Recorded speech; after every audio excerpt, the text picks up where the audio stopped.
हि ॐ ब्रह्मज्ञानं प्रथमं पुरस्ताद्विसीमतः सुरुचोभ्येन आवह सबुध्न्या उपमा असभ्यष्टाः सतश्च जोनिमसतश्च विवाह ब्रह्मानन्दं परमसुखदं केवलं ज्ञानमूर्तिं द्वन्द्वाधीतं गगनसदृशं तत्त्वमस्याधिलक्ष्यम् एकं नित्यं विमलमचलं सर्वधी साक्षिभूतं भावार्थितं त्रिगुणरहितं सद्गुरुं तन्नमामि।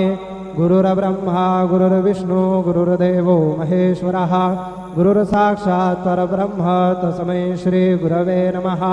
सद्गुरु साईनाथ देवताभ्यो नमः।